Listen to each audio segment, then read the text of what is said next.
TV 84 ਦੇ ਨਾਲ ਜੁੜਿਓ। ਮੈਂ ਰਜਿੰਦਰ ਸਿੰਘ ਸਵਰਾਜ। ਜੇ ਗੱਲ ਕੀਤੀ ਜਾਵੇ ਤਾਂ ਲਗਾਤਾਰ ਪੰਜਾਬ ਦੇ ਲੋਕਾਂ ਦੇ ਸਾਹਮਣੇ ਵੱਡੀਆਂ ਚੁਣੌਤੀਆਂ ਨਜ਼ਰ ਆਉਂਦੀਆਂ ਨੇ। ਅਜਿਹੇ ਦੇ ਵਿੱਚੋਂ ਜਿਹੜਾ ਅੱਜ ਵੀ ਰੋਸ ਪ੍ਰਦਰਸ਼ਨ ਕੀਤਾ ਜਾ ਰਿਹਾ, ਕਿਉਂਕਿ ਸਤਲੁਜ ਮਿਸਲ ਦੇ ਵੱਲੋਂ ਜਿਸ ਤਰੀਕੇ ਦੇ ਨਾਲ ਜਿਹੜੇ ਪੰਜਾਬ ਸਰਕਾਰ ਦਾ ਫੈਸਲਾ ਹੈ, ਕਹਿ ਸਕਦੇ ਹਾਂ ਕਿ ਰਾਜਸਥਾਨ ਫੀਡਰ ਨਹਿਰ ਨੂੰ ਲੈ ਕੇ, ਤਾਂ ਉਹਦੇ ਵਿੱਚ ਕੰਕਰੀਟ ਨੂੰ ਲੈ ਕੇ ਜਾਂ ਜਿਹੜੀਆਂ ਹੋਰ ਜੁੜਦੀਆਂ ਵੱਡੀਆਂ ਮੰਗਾਂ ਨੇ ਉਹਦੇ ਵਿਰੁੱਧ ਪੰਜਾਬ ਸਰਕਾਰ ਦੇ ਖਿਲਾਫ ਰੋਸ ਪ੍ਰਦਰਸ਼ਨ ਕੀਤਾ ਜਾ ਰਿਹਾ। ਵੱਡਾ ਇਕੱਠ ਹੋਇਆ ਹੈ।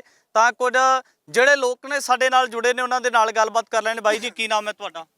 ਵਾਹਿਗੁਰੂ ਜੀ ਕਾ ਖਾਲਸਾ, ਵਾਹਿਗੁਰੂ ਜੀ ਕੀ ਫਤਿਹ। ਮੇਰਾ ਨਾਮ ਸਾਹਿਬ ਸਿੰਘ, ਪਿੰਡ ਵਾੜਾ ਭਾਈ, ਬਲਾਕ ਭਾਰਤੀ ਕਿਸਾਨ ਯੂਨੀਅਨ ਏਕਤਾ ਡਕੌਂਦਾ ਦਾ ਬਲਾਕ ਪ੍ਰਧਾਨ ਜੀ।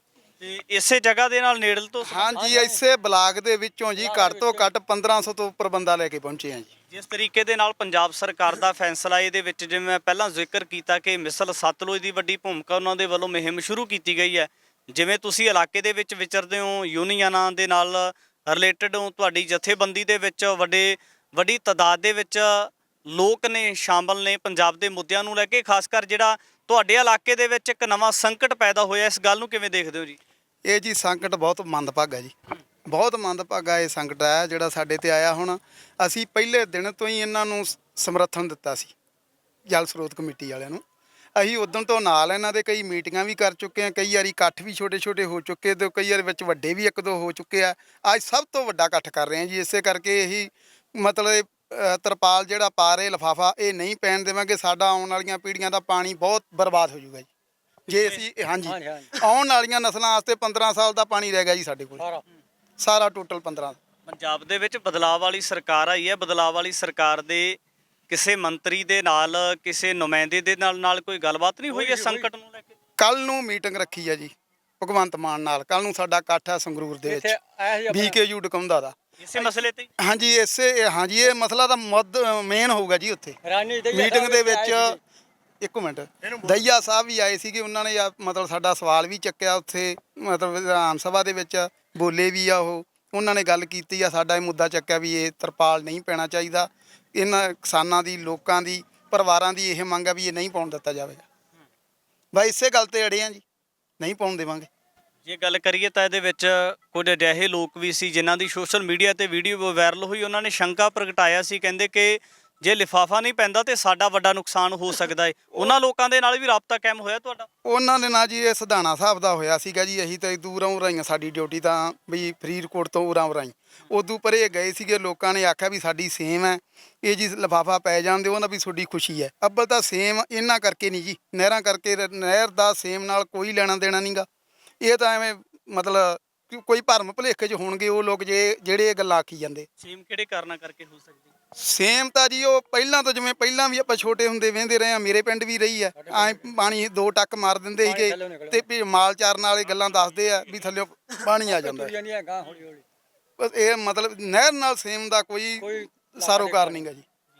ਪੰਜਾਬ ਸਰਕਾਰ ਦੇ ਨਾਲ ਜਿਹੜੀ ਮੀਟਿੰਗ ਕਰਨ ਜਾ ਰਹੇ ਹੋ, ਇਕੱਲੀ ਇਸ ਮੁੱਦੇ ਤੇ ਹੋਏਗੀ ਜਾਂ ਮੁਆਵਜ਼ੇ ਦੀ ਗੱਲ ਵੀ ਚੱਲੀ ਹੈ ਕਿ ਕਿਸਾਨਾਂ ਨੂੰ ਮੁਆਵਜ਼ਾ ਮਿਲਣਾ ਚਾਹੀਦਾ, ਪਰ ਮੁਆਵਜ਼ੇ ਦੀ ਜਿਹੜੀ ਰਕਮ ਹੈ ਉਹ ਬਹੁਤ ਜ਼ਿਆਦਾ ਥੋੜ੍ਹੀ ਹੈ? ਇਹ ਇਹਨਾਂ 2 ਮੁੱਦਿਆਂ ਤੇ ਹੋਏਗੀ ਜਾਂ ਹੋਰ ਵੀ ਇਸ ਤੋਂ ਮੁੱਦੇ ਵੱਧ ਸਕਦੇ? ਨਹੀਂ ਜੀ, ਇਹ 2 ਮੇਨ ਆ। ਹੋ ਸਕਦਾ ਮੌਕੇ ਤੇ ਕੋਈ ਹੋ ਜੇ। ਮੇਨ ਆ ਤੇ ਫਸਲਾਂ ਦਾ ਤੇ ਪਾਣੀ ਦਾ ਜੀ।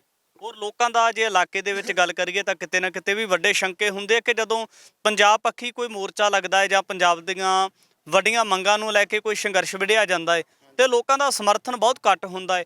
ਜਿਹੜਾ ਇਸ ਮੋਰਚੇ ਦੇ ਵਿੱਚ ਆਵਾਮ ਦਾ, ਜਿਹੜੇ ਨੇੜਲੇ ਲੋਕ ਨੇ, ਉਹਨਾਂ ਦਾ ਸਮਰਥਨ ਕਿਸ ਤਰ੍ਹਾਂ ਦਾ ਮੰਨਦੇ ਹੋ? ਬਹੁਤ ਹੈ ਜੀ। ਅੱਜ ਤੁਸੀਂ ਵੇਖ ਹੀ ਲੈਣਾ, ਇੱਥੇ ਹੀ ਰਹਿਣਾ ਤੁਸੀਂ ਸਾਰੀ ਦਿਹਾੜੀ। ਅੱਜ ਵੇਖ ਲਿਆ ਜੇ ਕਿਸ ਤਰ੍ਹਾਂ ਲੋਕ, ਹਮਾਮ ਕਿਵੇਂ ਆਉਣਗੇ ਲੋਕ ਜਿਨ੍ਹਾਂ ਨੂੰ ਪਾਣੀ ਚਾਹੀਦਾ ਜੀ। 10 ਵਾਰੀ ਦਿਹਾੜੀ 'ਚ ਆਪਾਂ ਪਾਣੀ ਪੀਂਦੇ ਹਾਂ, ਉਹ ਲੋਕ ਕਿਵੇਂ ਨਾ ਉੱਠ ਕੇ ਆਉਣਗੇ ਜਿਨ੍ਹਾਂ ਦੇ ਦਿਮਾਗ 'ਚ ਗੱਲ ਆ ਗਈ ਵੀ ਠੀਕ ਆ, ਵਾਕਿਆ ਹੀ ਹੈ। ਉਹ ਗੰਗ ਕਰਨਾਲ ਨਹਿਰ ਹੈ ਜੀ, ਉੱਥੇ ਕਈਆਂ ਥਾਵਾਂ 'ਤੇ ਤਰਪਾਲ ਪੈ ਗਿਆ। ਸਿਮਰੇ ਵਾਲੇ ਦੇ ਲੋਕ ਇੱਥੇ ਆਏ ਸੀ, ਬੋਲ ਕੇ ਵੀ ਗਏ, ਉਹਦੇ ਬਹੁਤ ਮੰਦਾ ਹਾਲ ਆ। ਨਹਿਰ ਦੇ ਉੱਤੇ ਨਲਕੇ ਲੱਗੇ ਜਿਹੜੇ, ਤੁਸੀਂ ਇੱਥੇ ਚਲੇ ਜਾਓ ਪਰੜੀ 'ਤੇ, ਕਿਤੋਂ ਪਾਣੀ ਪੀ ਲਓ, ਸਹਿਤ ਵਰਗਾ ਪਾਣੀ ਨਿਕਲੂਗਾ। ਉੱਥੇ ਜਿੱਥੇ ਤਰਪਾਲ ਪੈ ਗਿਆ, ਸਾਨੂੰ ਉਦੋਂ ਨਹੀਂ ਪਤਾ ਸੀ ਇਹਨਾਂ ਗੱਲਾਂ ਦਾ, ਲੋਕਾਂ ਨੇ ਨਹੀਂ ਗੌਰ ਕੀਤੀ, ਥੋੜ੍ਹੇ ਜਿਹੇ ਥਾਂ 'ਚ ਪੈ ਗਿਆ ਉਹ। ਉੱਥੇ ਜਿਹੜਾ ਨਹਿਰ ਦੇ ਉੱਤੇ ਲੱਗਾ ਨਾ ਨਲਕਾ ਜੀ, ਹੁਣ ਤੁਸੀਂ ਮੇਰੇ ਨਾਲ ਚੱਲੋ ਭਾਂ ਦੀ, ਮੈਂ ਦਿਖਾ ਦਿੰਦਾ ਜਾ ਕੇ। ਉੱਤੇ ਨਹਿਰ ਦੇ ਜਮਾਂ ਉੱਤੇ ਲੱਗਾ ਨਲਕਾ, ਖਾਰਾ ਪਾਣੀ ਕੱਢ ਰਿਹਾ ਜੀ, ਖਾਰਾ ਪਾਣੀ ਕੱਢ ਲਿਆ। ਗੰਗ ਕਰਨਾਲ ਨਹਿਰ ਆ ਜਿਹੜੀ ਜਾਂਦੀ। ਸਿਮਰੇ ਵਾਲੇ ਦੇ ਬੰਦੇ ਇੱਥੇ ਬੋਲ ਕੇ ਗਏ ਹੁੰਦੇ, ਆ ਜਾਓ ਸਾਡੇ ਨਾਲ ਚੱਲੋ, ਤੁਹਾਨੂੰ ਵਿਖਾਈਏ। ਇਹ ਟੀਮਾਂ ਦੀ ਵੀ ਨਹੀਂ ਸਾਨੂੰ ਪਤਾ ਲੱਗ ਗਿਆ ਜੀ ਇਹ ਗੱਲ। ਬੁੱਢੇ ਨਾਲੇ ਨੇ ਤੇ ਵੀ ਪਾਣੀ ਪ੍ਰਦੂਸ਼ਿਤ ਕੀਤਾ ਹੋਇਆ। ਇਹਦਾ ਤਾਂ ਜੀ ਮਾਨ ਸਾਹਿਬ ਕਹਿ ਕੇ ਗਏ ਆਪ ਹੀ ਇਹਦਾ ਵੀ ਹੱਲ ਕਰਾਂਗੇ ਬੁੱਢੇ ਨਾਲੇ ਦਾ। ਐਲਾਨ ਤਾਂ ਨਹੀਂ ਰਹਿ ਜਾਏਗਾ। ਇਹ ਵੇਖੋ ਜੀ, ਹੁਣ ਵੇਖੀਏ ਤਾਂ ਥੋੜਾ ਜਿਹਾ ਸਮਾਂ ਵੀ ਅਜੇ ਘੱਟ ਮਿਲਿਆ, ਮੁੱਦੇ ਵਾਲੇ ਆ ਜੀ, ਇੰਨੀ ਕੁ ਗੱਲ ਮੈਂ ਤਾਂ ਆਖੂੰਗਾ ਜੀ। ਮੁੱਦੇ ਵਾਲੇ ਆ, ਸਮਾਂ ਘੱਟ ਆ, ਚਲੋ ਹੋ ਸਕਦਾ, ਚਲੋ ਉਹਦਾ ਧਿਆਨ ਆ ਕਿਸਾਨਾਂ ਦਾ, ਧੀਆਂ ਪੁੱਤਾਂ, ਕਿਸਾਨੀ ਚੋਂ ਨਿਕਲਿਆ ਬੰਦਾ ਜੀ, ਉਹ ਧਰਤੀ ਨਾਲ ਜੁੜਿਆ ਹੋਇਆ, ਚਲੋ ਸੋਚੂਗਾ ਜੀ, ਸੋਚਣਾ ਵੀ ਚਾਹੀਦਾ। ਬੜੀ ਆਸ ਨਾਲ ਲੋਕਾਂ ਨੇ ਵੋਟਾਂ ਪਾਈਆਂ, ਬਦਲਾਅ ਆਊਗਾ, ਚਲੋ ਵੇਖੀ ਜਾਂਦੇ ਜੀ ਕੀ ਬਣਦਾ ਜੇ ਆਉਣ ਵਾਲੇ ਦਿਨਾਂ 'ਚ। ਸਭ ਤੋਂ ਵੱਡਾ ਮੁੱਦਾ ਕਿਹੜਾ ਜਾਪਦਾ ਹੈ ਕਿ ਕਿਹੜਾ ਮੁੱਦਾ ਜਿਹੜਾ ਸਭ ਤੋਂ ਪਹਿਲਾਂ ਹੱਲ ਕਰਨਾ ਚਾਹੀਦਾ ਹੈ? ਹੱਲ ਤਾਂ ਸਾਰੇ ਕਰੀ ਆਉਣੇ ਆ ਜੀ। ਮਨਜੀਤ ਹਨੇਰ ਵਾਲਾ ਵੀ ਹੱਲ ਕਰਾਇਆ ਸੀ, ਜੀਰੇ ਵਾਲਾ ਵੀ ਹੱਲ ਕਰਾਇਆ ਸੀ, ਦਿੱਲੀ ਵਾਲਾ ਵੀ ਹੱਲ ਕਰਾਇਆ ਸੀ। ਜੀਰੇ ਵਾਲਾ ਹੱਲ ਹੋ ਗਿਆ ਜੀ? ਹੋ ਗਿਆ ਜੀ, ਪਰਸੋਂ ਇਕੱਠ ਕੀਤਾ ਸੀ, ਉਹਦੇ ਲੈਟਰ ਆ ਜਾਊਗਾ, ਕੋਈ ਲੈਟਰ ਆਉਣਾ ਇਹਨਾਂ ਨੂੰ, ਉਹ ਆ ਕੇ ਤੇ ਫੈਕਟਰੀ ਬਿਲਕੁਲ ਬੰਦ ਹੋ ਜੂ।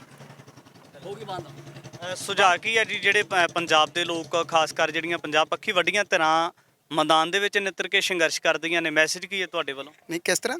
ਜਿਹੜੀਆਂ ਪੰਜਾਬ ਦੀਆਂ ਵੱਡੀਆਂ ਧਿਰਾਂ ਆਪਣੇ ਹੱਕਾਂ ਵਾਸਤੇ ਸੰਘਰਸ਼ ਕਰਦੀਆਂ ਨੇ, ਮੈਦਾਨ ਦੇ ਵਿੱਚ ਨਿੱਤਰ ਕੇ, ਉਹਨਾਂ ਵਾਸਤੇ ਸੁਨੇਹਾ ਕੀ ਹੈ ਤੁਹਾਡੇ ਵੱਲੋਂ? ਇਹ ਹੀ ਆ ਜੀ, ਆਓ ਰਲ ਮਿਲ ਕੇ ਹੰਬਲਾ ਮਾਰ ਗਏ, ਵੀ ਸਾਰੇ ਰਲ ਮਿਲ ਕੇ ਭਰਾ ਇਕੱਠੇ ਹੋਈਏ, ਹੰਬਲਾ ਮਾਰ ਗਏ, ਤੇ ਬਾਕੀ ਤੁਹਾਨੂੰ ਸ਼ਾਮ ਤੱਕ ਪਤਾ ਲੱਗ ਹੀ ਜਾਣਾ। ਆਹ ਘੰਟਾ ਡੇਢ ਹੀ ਆ, 1.5 ਘੰਟੇ 'ਚ ਵੇਖ ਲਓ ਜੋ ਕੀ ਮਤਲਬ ਕਿੰਨਾ ਕੁ ਆਵਾਮ ਆਉਂਦਾ ਲੋਕਾਂ ਨੂੰ।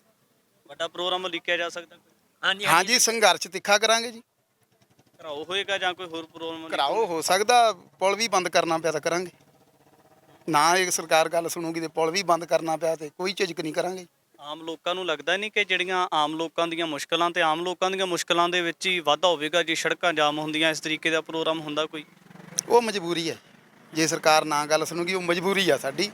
ਅਸੀਂ ਇਹ ਨਹੀਂ ਕਹਿੰਦੇ ਵੀ ਲੋਕ ਪਰੇਸ਼ਾਨ ਹੋਣ, ਪਰ ਲੋਕ ਤਾਂ ਪਹਿਲਾਂ ਹੀ ਪਰੇਸ਼ਾਨ ਪਾਣੀ ਤੋਂ ਬਗੈਰ ਹੋ ਜਾਣੇ ਆ ਜੀ। ਆਪਦੇ ਪਾਣੀ ਮਾਰਿਆ ਅਸੀਂ ਇਹ ਕੰਮ ਕਰ ਰਹੇ ਹਾਂ ਜੀ, ਇਦੋਂ ਉੱਤੇ ਹੋਰ ਕੋਈ ਗੱਲ। ਬਿਲਕੁਲ ਦੋਸਤੋ, ਲਾਈਵ ਤਸਵੀਰਾਂ ਦੇ ਵਿੱਚ ਦੇਖ ਸਕਦੇ ਹੋ ਕਿਸ ਤਰੀਕੇ ਦੇ ਨਾਲ ਜਿਹੜੀਆਂ ਵੱਡੀਆਂ ਕਿਸਾਨ ਜਥੇਬੰਦੀਆਂ, ਵੱਡੀਆਂ ਤੋਂ ਭਾਵ ਕਿ ਜਿਨ੍ਹਾਂ ਦਾ ਕੇਡਰ ਬਹੁਤ ਵੱਡਾ ਹੈ, ਵੱਡੀ ਤਾਦਾਦ ਦੇ ਵਿੱਚ ਲੋਕ ਉਹਨਾਂ ਦੇ ਨਾਲ ਜੁੜੇ ਹੋਏ ਨੇ, ਤਾਂ ਉਹਨਾਂ ਦੇ ਵੱਲੋਂ ਸਰਕਾਰ ਦੇ ਖਿਲਾਫ ਕਿਤੇ ਨਾ ਕਿਤੇ ਮਨ ਦੇ ਵਿੱਚ ਇੱਕ ਵੱਡਾ ਰੋਸ ਹੈ ਕਿ ਜਿਹੜਾ ਸਰਕਾਰ ਦੇ ਵੱਲੋਂ ਨਵੇਂ ਫੈਸਲੇ ਲਏ ਜਾ ਰਹੇ ਨੇ, ਕਿਤੇ ਨਾ ਕਿਤੇ ਇਹ ਚਿੰਤਾਜਨਕ ਨੇ। ਭਵਿੱਖ ਦੇ ਵਿੱਚ ਦੇਖਣਾ ਹੋਵੇਗਾ ਕਿ ਜਿਹੜੀਆਂ ਮੰਗਾਂ ਨੂੰ ਲੈ ਕੇ ਇਹਨਾਂ ਆਵਾਮ ਲੋਕਾਂ ਦੇ ਵੱਲੋਂ ਜਿਹੜਾ ਮੋਰਚਾ ਲੱਗਿਆ ਹੋਇਆ ਏ, ਇਸ ਫੈਸਲਿਆਂ ਦੇ ਵਿੱਚ ਕਿਸ ਤਰੀਕੇ ਦੀ ਤਬਦੀਲੀ ਆਉਂਦੀ ਹੈ, ਕਿ ਮੰਗਾਂ ਸਰਕਾਰ ਦੇ ਵੱਲੋਂ ਮੰਨੀਆਂ ਜਾਣਗੀਆਂ ਜਾਂ ਫਿਰ ਕਿਸ ਤਰੀਕੇ ਦੇ ਨਾਲ ਹੱਲ ਕੀਤਾ ਜਾ ਸਕਦਾ ਹੈ। ਭਵਿੱਖ ਦੇ ਵਿੱਚ ਵੀ ਇਸ ਤਰ੍ਹਾਂ ਦੀ ਗੱਲਬਾਤ ਲੈ ਕੇ ਹਾਜ਼ਰ ਹੁੰਦੇ ਰਹਾਂਗੇ। ਧੰਨਵਾਦ।